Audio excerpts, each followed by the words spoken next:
what ages did menopause really start bothering you? For me, it was like a light switch really went off at like when I was 43. Yeah. Totally. Everything just changed. Everything that I used to do, fitness, nutrition wise, didn't work anymore. My body composition changed. Although I do know, that I could have been doing the work, in my 30s, right? I could have been a little more on the ball with that, nutrition wise, really setting the foundation earlier on, not waiting until I had the symptoms. Most people don't think about perimenopause in their 30s, though. No, but that's Menopause in general until they hit 50 and they get their first hot flash, right? this is when it really starts to happen for a lot of people, like 35 years old, right? I've got clients with still small kids at home that are, showing symptoms of perimenopause. But that stress piece, that's the part that can, act as kindling on that fire, right? So you need to manage that.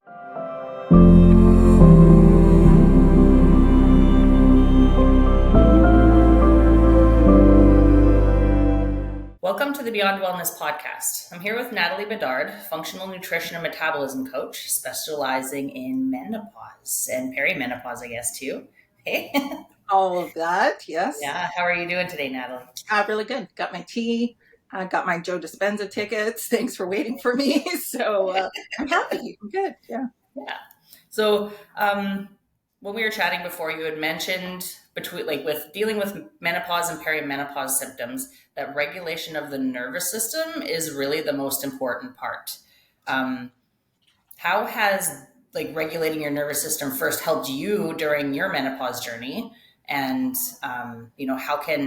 why is it so important, I guess, is the question. Firstly for me, just really, I didn't realize that I was in a chronic state of stress. So that the switch was flipped on to fight or flight.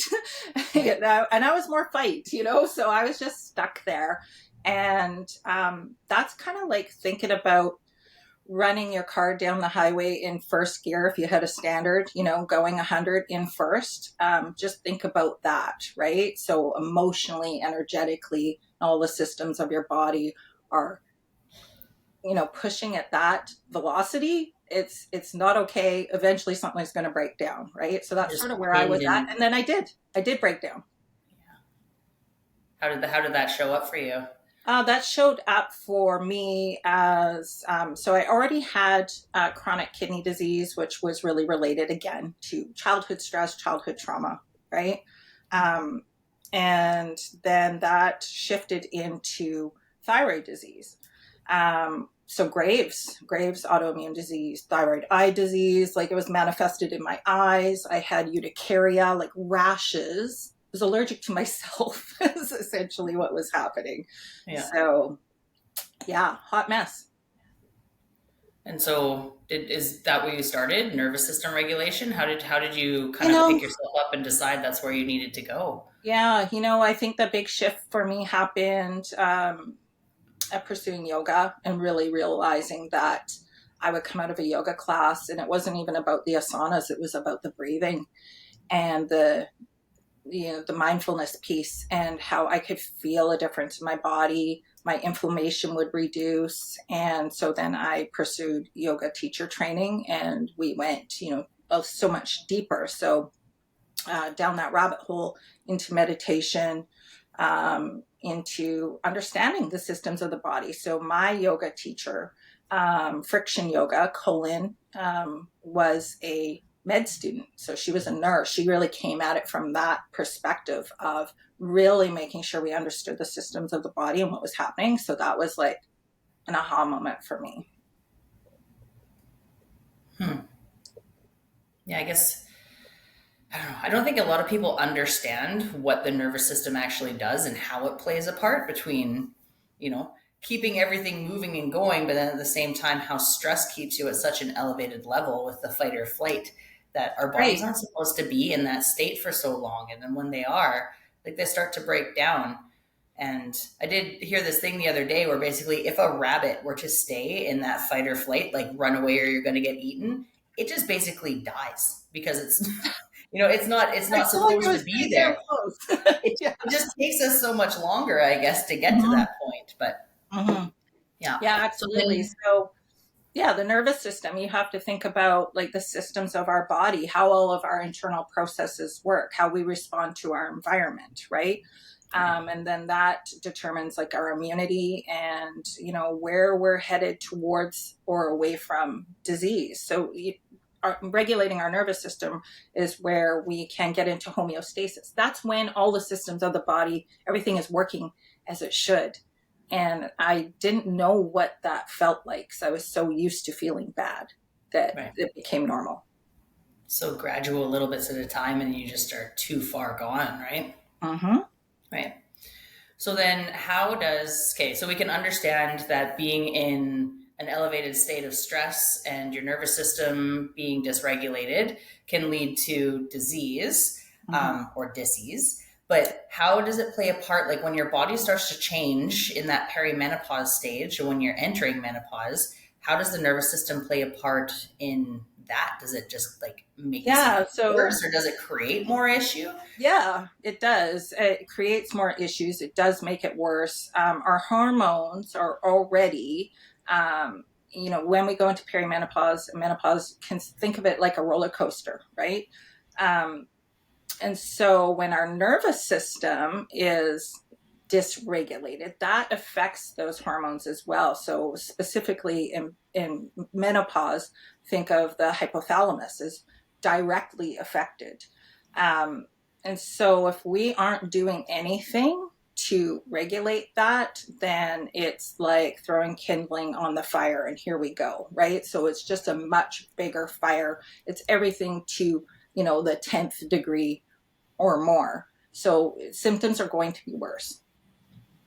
So, what kind of symptoms should women be looking for? Because that's the thing. I don't think women really pay much attention to perimenopause because, Yeah. menopause happens when you're in your 50s. There's nothing we have to deal with. But, like, when does perimenopause actually start Yeah. for most women? So that's funny how we have that thought that it happens to old women. Yeah, Women. right? I'm 49. I do not have a cycle. I've not had a hysterectomy. This is me going through that process of life, right? Right. So perimenopause for me started in my 30s. I didn't really realize it at the time. And now I see it more and more often. So that might be feeling more anxious, right? Um, Libido changes.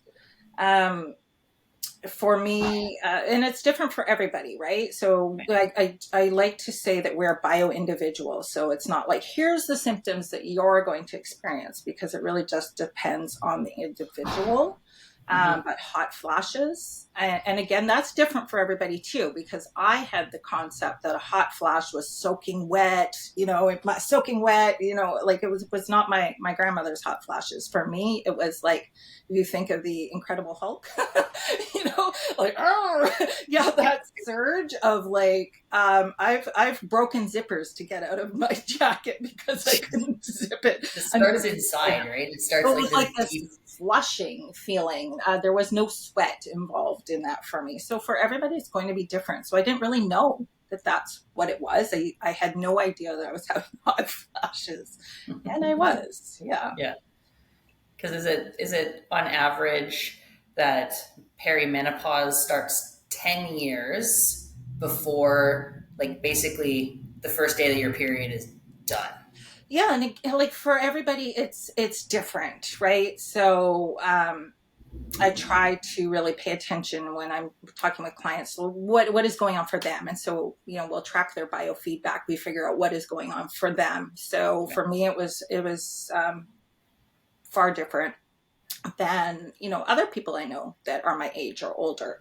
But yeah, you think about sort of that 10-year window, like, okay, right? And then a lot of times, typically, you're going to follow the path of your mother, right? So Right. having that conversation, have we ever had that conversation with our mother? Like, hey, mom, like, when did you go into menopause and how was that for you? Right. She, in that generation, probably didn't talk about it, just suffered in silence Yeah. and I just probably saw her didn't try go to to the rip her jacket doctor. off at some Yeah, point during exactly. Yeah. Sticking like, ice cubes in your bra, whatever you could do, it. right? But it wasn't talked about a lot. I feel like it's our generation that's talking about it, normalizing it. So now, like with my 19-year-old daughter, I talk about this, right? Right. And I'm so grateful that we're shifting into that and that we can talk about it and normalize it. And now we just need to see change happen on the medical end of things, because unfortunately, a lot of times with Western medical, not my doctor, he's pretty frigging amazing, but he acknowledges what he doesn't know. And he'll say, you are better to go to a naturopath. So I love him. My That's doctor is good. amazing. But many, and I hear the stories over and over again, they just get gaslit. Well, that's just what happens. Oh, you're just going to gain. You're just going to gain 10 pounds, every 10 years. Like, what? Like that, I'm just stuck with that? Or, no, that's just what happens, right? Loss of libido. Well, hey, sorry, you just got to deal. Um, no, we don't have to deal. Like, we Yeah. can. My perimenopause was worse than where I'm at now. I've been able to manage my symptoms. I've been able to mitigate weight gain, like reverse that, right? So I was really seeing my body completely change and I didn't recognize it. And I'm like, where did this, little Where have you come my from? center of gravity's changed, right? Like, what the heck is going on? Right. Like the rapid aging that felt like was happening, like all of that stuff. And I feel like I've been able to reverse that with, taking care of primarily my nervous system. And then, yes, nutrition and fitness. There's that whole holistic approach. But if I did not take care of my nervous system, then all the other stuff wouldn't matter. It just wouldn't. Right.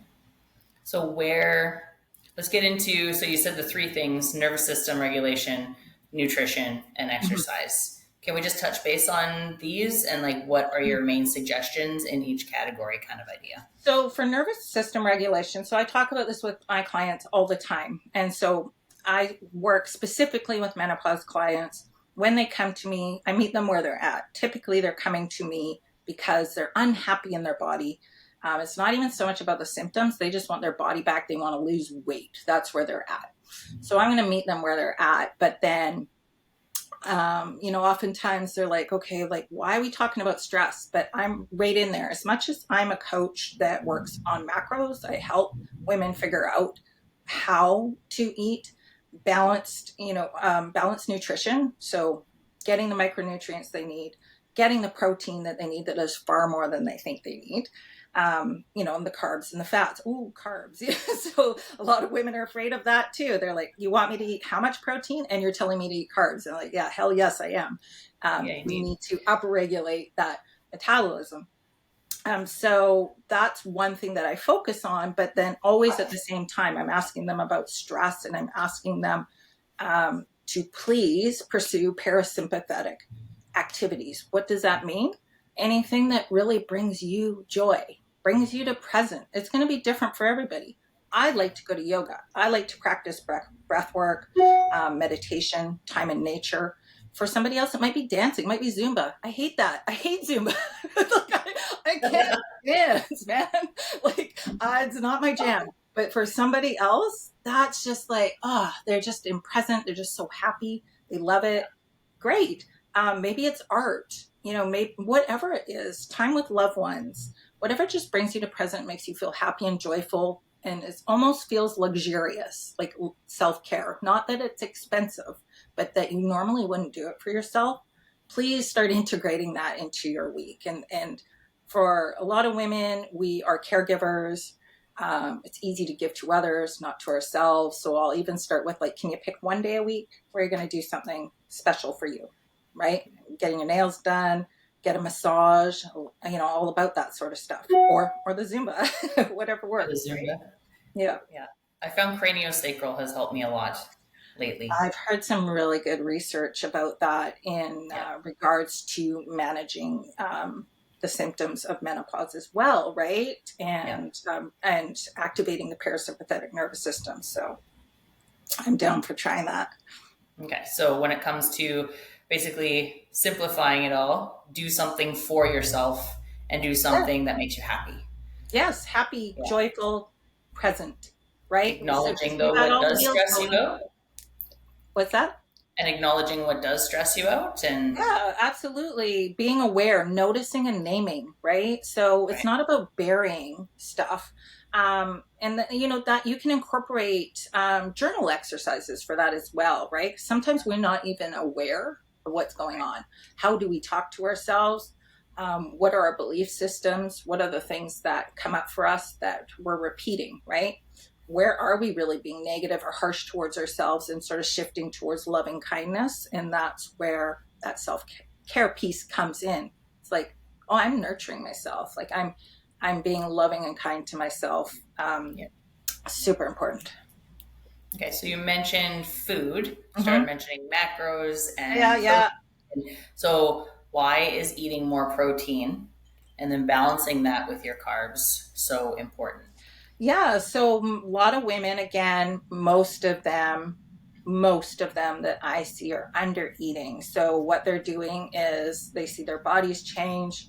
So they're doing more cardio, they're eating less, and then they're not getting the results that they want. So what are they going to do? Well, then they're going to eat less and do more.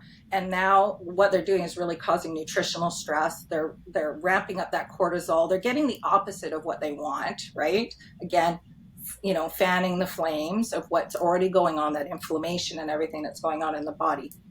So protein we need for muscle. We need muscle. So when in perimenopause and menopause, when estrogen starts to decline, so we lose muscle. Those two are very connected.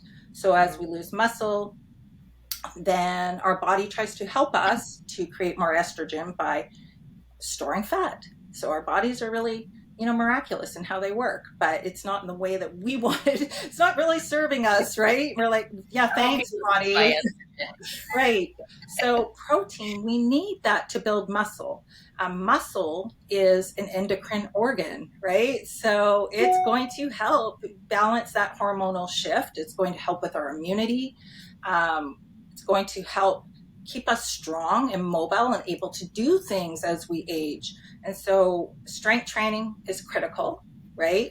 Ditch the cardio. Not to say that you can't do those things that you enjoy, but don't do it to think that you're going to change your body composition in a favorable way, right? Like I will still trail run because I love it, but I certainly have dialed that back, and my main focus is strength training, a progressive strength training program. You need to lift heavy shit, okay? Like you need to do it safely, right? But have a progressive program where you are going within 1 rep of reserve, anywhere like 3 to 1 rep in reserve, meaning like that's all I've got in the bag, right? yeah. So really challenging ourselves, building that muscle. We need protein to build that muscle. And then that helps with cravings as well, right? So the more protein we have, all of a sudden we're not doing that, like feeling like we're grazing or craving sugar and all that sort of stuff. So we're balancing our blood sugar. Carbohydrates we need because that is our main energy source. And carbohydrates is not just bread and cake, right? So a lot of times people don't understand carbohydrates. I'm not telling you to go eat muffins all day. I mean, if you want to incorporate muffins and it fits your macros and your body likes it, then fly at it, right? But I teach more of low glycemic carbohydrates, really, again, managing blood sugar, reducing inflammation, because we're just in that heightened state of inflammation in menopause. So I focus more so on the micronutrients. There's a lot of people that will focus on if it fits your macros. That means whatever it is, if you can make it fit, and that will work for some. But for those of us that are more on the inflamed end of the spectrum, me, and most of the women I see, low glycemic carbohydrates are going to be beneficial, right? So they really need that. So think Mediterranean diet, but with more protein than you think you would need. Sometimes Okay, so people I are just want shocked. to clarify, carbohydrates are vegetables. Carbohydrates Yes. are fruit. Carbohydrates are grains. Yeah, Like carbohydrates are not just, so basically anything that bread. you eat that is not fat or protein is technically a carbohydrate. I know that is surprising to me that and it's across the board, really across the board, that the understanding of what carbohydrates are is it's not there, right? It's really Right. not there. So Car- when I'm telling clients, hey, eat colors, let's add some leafy greens, let's add some cruciferous vegetables. Well, how am I going to get my carbs? Those are your carbs. You can eat those. Yeah, yeah. yeah, Yeah, yeah. so Thanks for eat the clarifying. rainbow, get your colors in. And I Yes, think one thing that a lot of other people aren't aware of is that carbohydrates is actually where you get the sugars that your body creates energy from, right? yes, So your yes. protein is Good stuff. stabilizing your hormones and building your muscle and doing all of that, but you need your vegetables. That's why when we're feeling tired, we reach for those sugary things because that's the fastest way for our blood sugars to come back up and for us to feel better, right? Yeah, Yeah, so you won't be so snacky or carby if you've got your totally. protein in, and then you've been eating your veggies. I said Yeah. carby. I've had women come that have not eaten like vegetables, like literally, like their idea of a vegetable is iceberg lettuce, maybe that's it, Right. and slowly and had out of control cravings, right? Um, and then slowly start adding things in progressively, and then they realize like they're shocked when they start to crave those things. They crave the good stuff, and they didn't realize that that's what their body was screaming for the whole time. Right. Yeah. So then, if someone, well, most people, they don't eat very much in comparison to what they should. So if you were to tell someone they should be eating 25 grams of protein in a day and they actually look at what kind of food that ends up being, I feel that people panic when you tell them to eat more. First, because they don't feel that they're going to be hungry enough. Uh-huh. Yeah. And secondly, because they think they're going to gain weight because they're eating more. So, Yeah. what happens to your body when you start adding little bits more here and there, forcing yourself to eat? What does your body naturally do?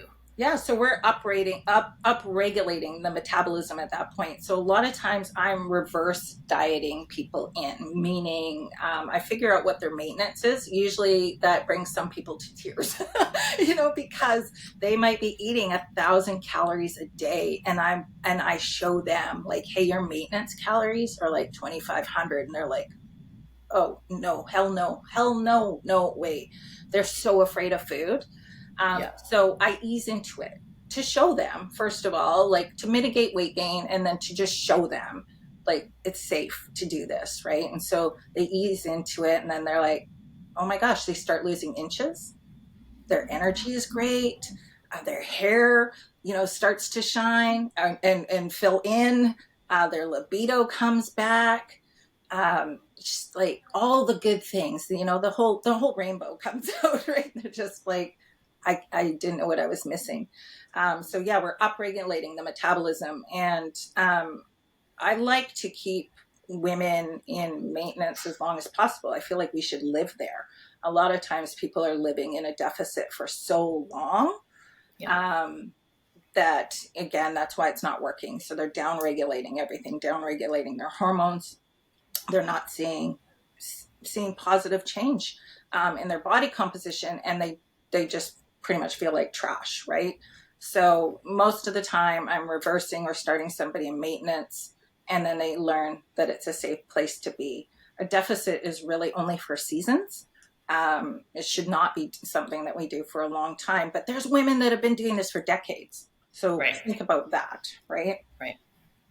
I guess, yeah, the fact that you aren't hungry is technically a symptom that you are in deficit. Yeah, I get excited when I start to see the hunger cues come, and I Yeah. really teach that, right? Wake up in the morning and I am hungry. Yeah, Like that should be normal. You should wake up in the morning and be hungry, should right? be hungry. Yeah, Yeah. absolutely. So I'm super excited when I start seeing that, and it takes time, and it's different again for everybody.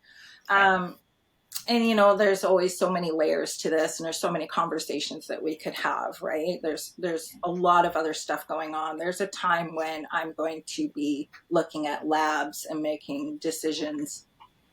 They could be doing everything right, and there could be other stuff going on too. So Correct. it's not to say again, this is the one path. There's layers to all of that. And so when we were talking about nervous system, one simple tip that I can give somebody is to track. So I use the acronym SHREDS. Track your biofeedback. It's really important. So it's not just what you're eating, and it's not just how you're exercising, but really paying attention. So all of my clients keep a little notebook and they track their SHREDS. So SHREDS stands for sleep. How was my sleep, right? Was it great or a dumpster fire? I want to know what's going on, and also the patterns there, because it's different for everybody. So if you're waking up at like 2:45 every morning, that might be a cortisol issue, right? But if you are just, your sleep hygiene is just the problem, well, we can work on that and fix that. Or you're sleeping all night and you wake up tired still, then that might be another issue, right? So we need to know. So track your sleep and note what's going on. And then H, hunger, right? Hunger cues. Are you hungry all the time or not hungry at all? So what's going on there? Recovery. So that is, you do a workout. How are you feeling with your next workout? Like, are you sore all the time? Are you progressing through your workouts? Are you not ever able to get past the 15-pound dumbbell and lift more? What is going on there? E is energy. So again, like, are you having that crash midday? That might, be a clue for us, a red flag to look at something else, right? To look at labs, figure out what's going on.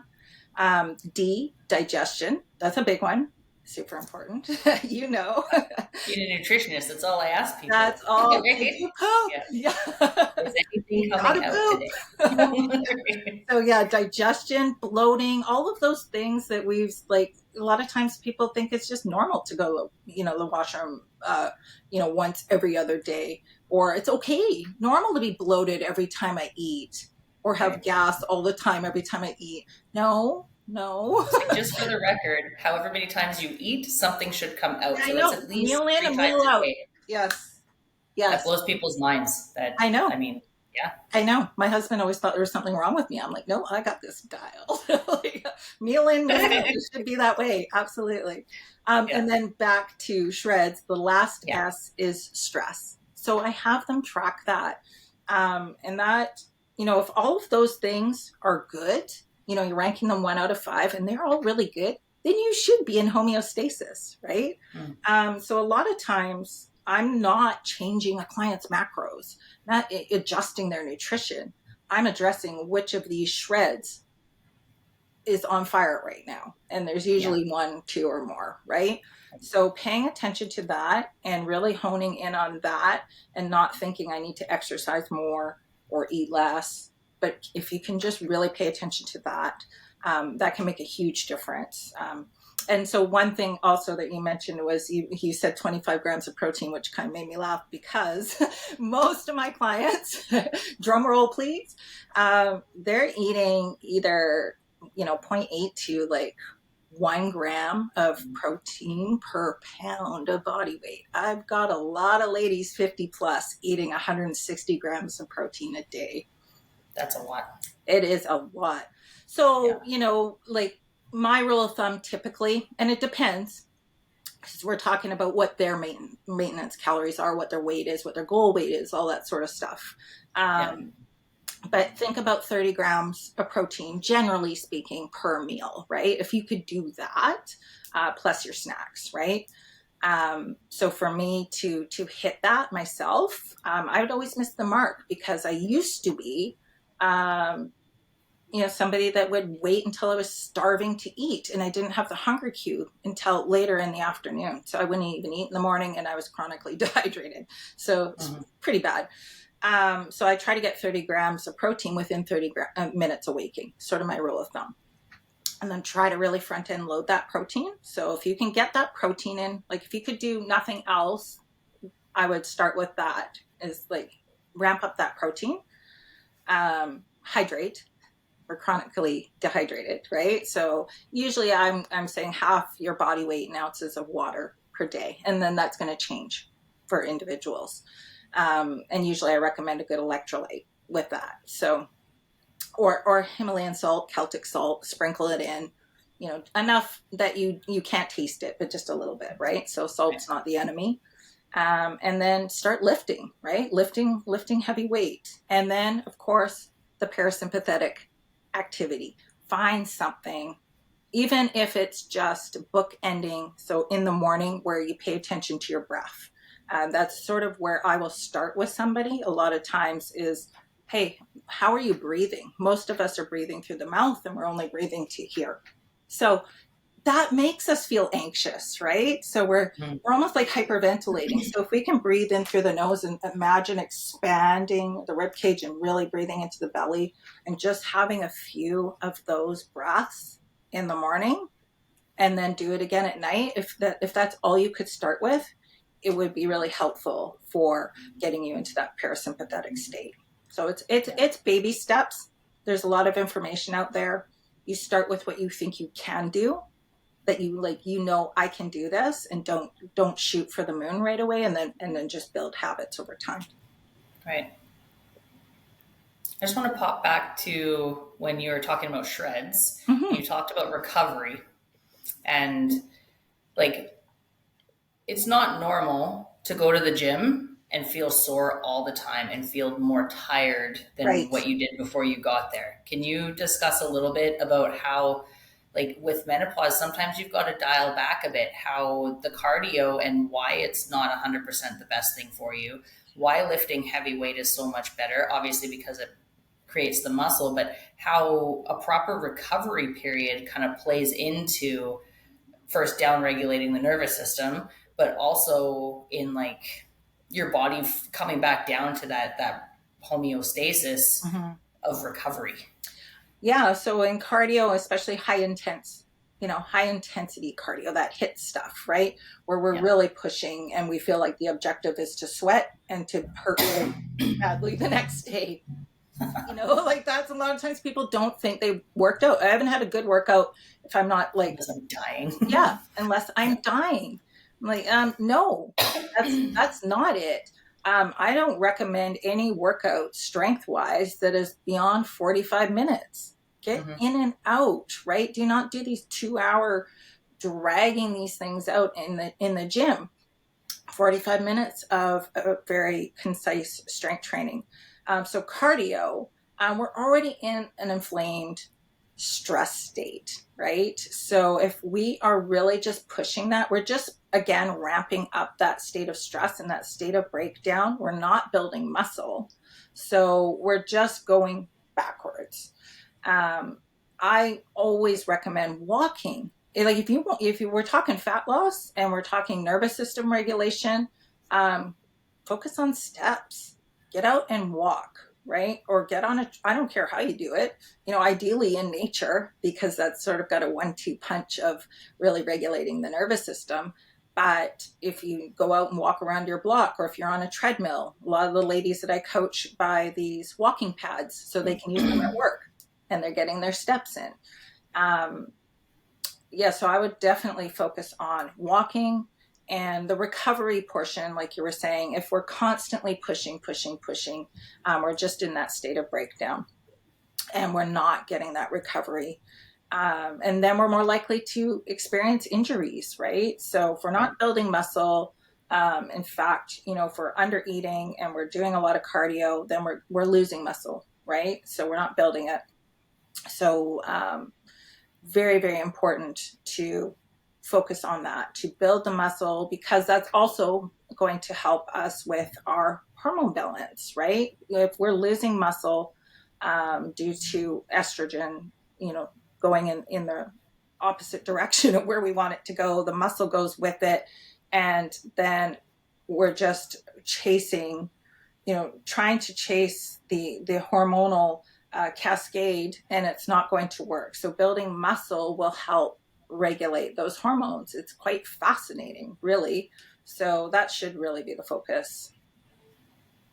I don't know if I answered your question there. Got off on a bunny path. No, I think that did. I think I just wanted to get out because that was one thing that I found is I was trying to exercise like I had always been taught, and Yeah.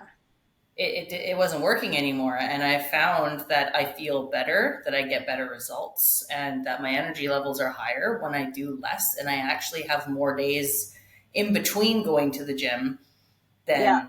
than less, Yeah, right? so speaking of duration, so yeah, on average, I would recommend like 3 to 4 days a week, not the 7 days a week of crushing it with no recovery. And in a perfect world, I like to see, a gym day and then a rest day, Right. especially as we're aging, because it does take a little more time to recover. We need to recognize that. Um, Back in the day, in my 20s, I pretty much went to the gym 6 days a week, right? Yeah. And if I did that now, I 100% would not get the results. I would manifest the symptoms of inflammation. I would be carrying water. I would not be seeing the benefits. I would be constantly tearing down and not building up. And so we need to give our bodies what they need, which is rest and food, to recover. So refeeding, not exercising to burn calories, right? So that's an old belief that a lot of us have carried. We got Right. to work stuff off. No, no, food is fuel. Food is fuel. Refill the glycogen stores. Give your body what it needs so that you can get to that place of homeostasis. And then when you're in that place of homeostasis, your sleep's better, right? And you have good hunger cues and you're recovering, your energy's good, your digestion's good, you're managing your stress. The body composition will come along with it. Yeah, Like it takes care of itself, it right? takes care of itself. Absolutely. 100%. So then, if you've been through this whole journey, all this kind of stuff, you're kind of at the end of it now where you're Yeah. like the pro and you're telling other people how to do it. What are, the main things that you do in your day to day that keeps you on track, that keeps you feeling good, that supports all of your shreds? Like, Mm-hmm. what is it that you do? So what do I do? So yeah, I follow my own advice. That's for sure what I do. So, Yeah. if I'm sharing it, then I'm going to do it. And so I prioritize my self-care. I am very aware of how I'm feeling. I'm not going to push through in a workout if I feel exhausted physically. I'm not feeling it. There's sometimes when you should push through, like it's a motivation issue. I don't really feel like it. And then you'll feel so much better if you do it. But Mhm. I've got zero guilt, right? So ditch the guilt and really try to focus more on self love. So that comes with understanding what the heck are you saying to yourself and question it all the time. So if you're berating yourself for not going to the gym or not doing a thing, um, become aware and then just ask yourself, like, is this helpful to me? Is this true? Right? Would I Right. talk this way to somebody else? So that's a big thing, being really just aware of that. The rest of it, honestly, is just, evidence based. It's science, it's knowledge. Um, it's easier to follow when you get that piece in play, right? When you're doing it because you love yourself and you want to feel your best and you want to fill your cup and live with vitality and have, that full cup so that you can be more for others, right? You know that saying, we can't give from an empty cup, right? So I Right. really think approaching your self-care, your health, fitness, and nutrition from a place of self-love and not punishment, that's the big one for me. And then the rest sort of comes into play. So I do feed myself. I listen to my body and I make sure I eat enough. Part of that is with tracking. I used to think that tracking was restrictive. And what I learned was that's mindset again, right? Tracking Right. for me is so I know how much protein, carbohydrates, fat, and fiber I'm getting. If I don't track it, I don't know. Got zero clue, right? And tracking's not forever because eventually you can get intuitive. Eventually, you know exactly what 6 ounces of protein looks like on your plate, right? Right. So you can figure that out. But if you don't start there, then you're never going to know what's going in and if you're getting what you need. So that's really important. Movement, so the strength piece really is important.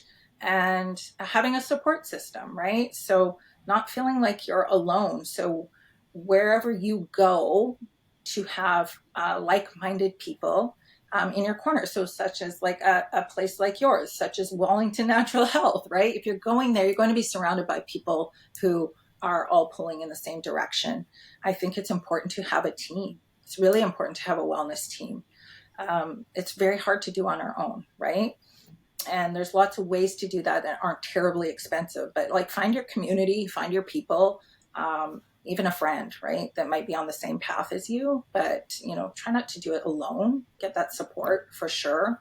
um, yeah, and then just be consistent. So results come with consistency and not perfection. So it's progress over perfection. I always say to my clients, what we do, like over the span of the year, 80% of the time, our habits will determine the results, right? So 20% of the time, none of us are perfect. None of us are perfect. Sometimes we feel, we get quote unquote off track. That's okay. I always say, I don't care if you get off track. It's just how quickly can you get back on track, right? How quickly can you recover, get back to it? So consistency is key, and patience. Like don't think we're going to get results, overnight, when it took us our whole lifetime of nervous system dysregulation and maybe some bad habits to get to where we are now, to think that in a 3-week challenge you're going to change everything. Not going to happen. You got to want to change your identity for the rest of your life, right? Yeah. So how has been the best way that you've figured out like who you are, dealt with that, like the interior, the voice, the self Yeah. thought and judgment and all those kind of things? Like what's been the best way for you to manage that and learn that and grow? Meditation for me.